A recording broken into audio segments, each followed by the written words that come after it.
Consumer prices has shown an increase of 1% for the month of March. The Statistical Institute of Belize has released its latest figures.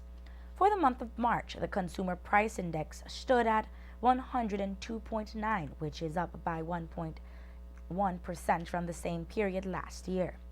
According to the SIB, this is a continuation of the trend since January, when the first increase in the inflation rate was recorded after a year of decrease.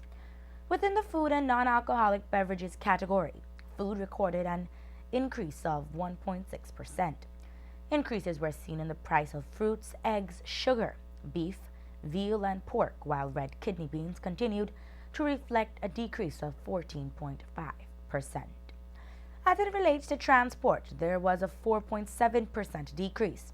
This is attributed to a decrease in the price of regular gasoline and diesel. The housing, water, electricity, gas, and other fuels category increased by 1%.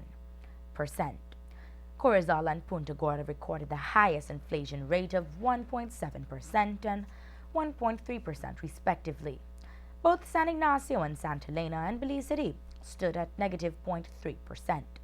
When it comes to external trade, the figures show for the month of March, Belize imported goods valued at $163.4 million, falling by 6.7% or $11.7 million from the same period last year.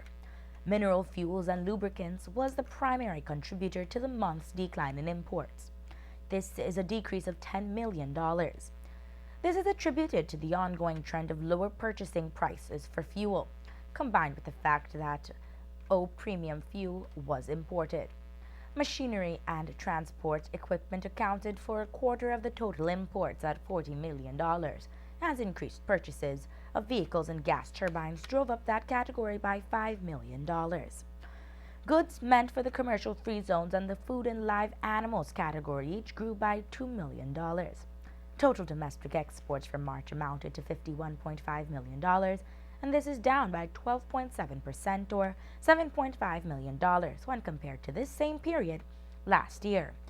For the first 3 months of the year, merchandise exports for the first quarter totaled $104 million, down 27.5% or $39.5 million from that same period last year. Sugar is the only major export to have increased over the 3-month period, growing from $27 million to $31 million.